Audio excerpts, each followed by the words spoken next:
নমস্কার বন্ধুরা, পিপির রান্নাঘরে আমি পিঙ্কি তোমাদের সবাইকে জানাই নতুন আরেকটা ভিডিওতে অনেক অনেক স্বাগত। আজ আমি তোমাদের জন্য নিয়ে চলে এসেছি তেল ছাড়া খুবই মুচমুচে বেগুন ভাজার রেসিপি। অনুরোধ রইল ভিডিও শেষ পর্যন্ত কিন্তু অবশ্যই থাকবে। বেগুন ভাজার জন্য আমি নিয়ে নিচ্ছি এখানে বেগুন, আর বেগুনটাকে প্রথমে ভালো করে ধুয়ে নেবো, তারপরে কাটলবো। তোমরা প্রথমে ধুয়ে নিয়ে তারপরে কিন্তু বেগুনটা কাটবে, তাতে কিন্তু বেগুনটাতে অল্প পানি থাকবে। কিন্তু বেগুনটাকে আমি গোল গোল করে কাটে নিয়েছি আর একটু মোটা মোটা রেখেছি। তোমরাও কিন্তু এরকম গোল গোলভাবে কাটে নেবে, যাতে মশলাটা মাখাতে কিন্তু সুবিধা হয়। এবারে এইখানে নিয়ে নিচ্ছি আমি 2 চামচ বেসন, আর দিয়ে দিচ্ছি এখানে লঙ্কার গুঁড়া আর হলুদ গুঁড়া, দুটোই কিন্তু হাফ চামচের থেকে আমি কম কম নিয়েছি। এবার দিয়ে দিলাম স্বাদ মতো নুন।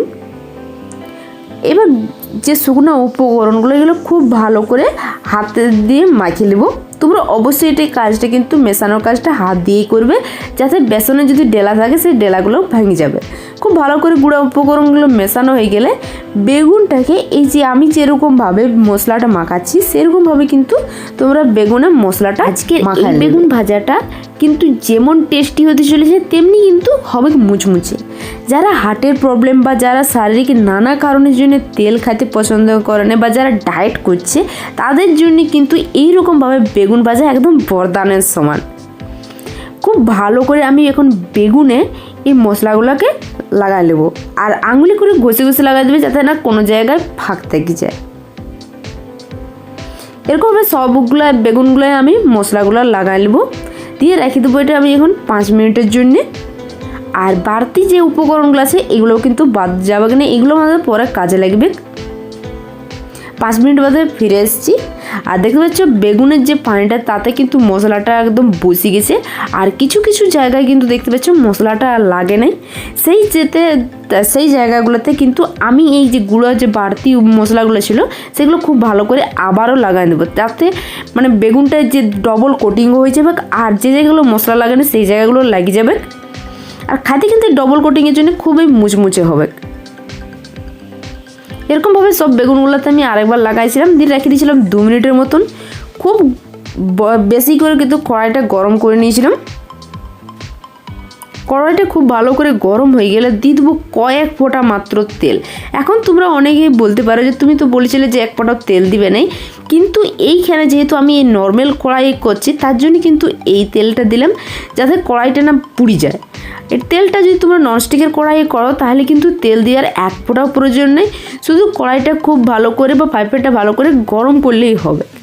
আর দস্তার কড়াই করলে খুব কয়েক ফোঁটা তেল দিয়ে এরকম ব্রাশ করে নিতে পারো।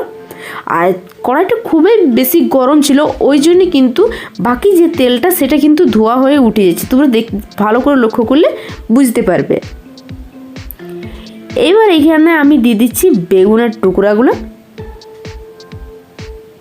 একটু চিপে চিপে কিন্তু বেগুনটাকে এখানে কড়াইয়ে তোমরা বসে দেবে।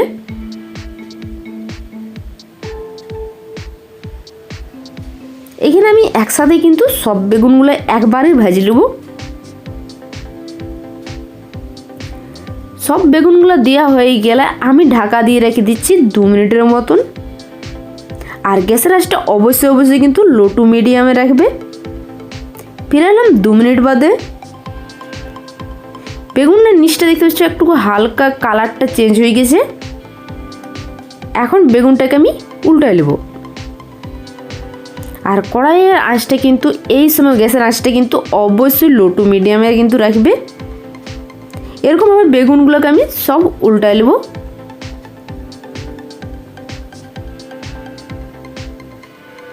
সব বেগুনগুলো খুব ভালো করে আমি এক পিঠটা উল্টায় নিয়েছি। এবার আবারও ঢাকা দিয়ে দেবো। এবার কিন্তু ঢাকা দেবো 1 মিনিটের মতন। 1 মিনিট বাদে ফিরে আসছি। ফিরে এলাম 1 মিনিট বাদে। এটা হচ্ছে বেগুনটার কালারটা কত সুন্দর এসেছে, কেউ বলতে পারবে যে এটা বিনা তেলে কিন্তু বেগুনটা ভাজা হয়েছে।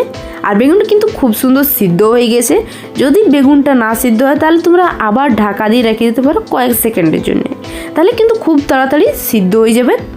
অনেকেই কিন্তু যে বেশি তেল দিয়ে বেশি বেগুনটা ভাজা হয় তার জন্য কিন্তু অনেকে বেগুন খেতে চায় না, কিন্তু এরকমভাবে যদি বেগুনটা ভাজা হয় তাহলে তেলের একদমই প্রয়োজন হবে না, আর খেতে কিন্তু খুবই মুচমুচে হবে। ভিডিওটা যদি ভালো লেগে থাকে তাহলে অবশ্যই একটা লাইক করবে। আর কেমন হয়েছিল, ভালো হয়েছিল, খারাপ হয়েছিল, তোমাদের যেরকমই মতামত হোক আমাকে অবশ্যই কিন্তু কমেন্ট বক্সে জানাতে ভুলো না। আমার চ্যানেলে নতুন বন্ধু থাকলে আমার চ্যানেলটাকে অবশ্যই সাবস্ক্রাইব করে দেবে এবং পাশে থাকা বেল আইকন অন করে দেবে, যাতে তোমাদের জন্য যখনই নতুন এরকম টেস্টি ভিডিও নিয়ে আসে সবার আগে যাতে তোমাদের কাছে নোটিফিকেশান পৌঁছে যায়। তাহলে বাই বাই।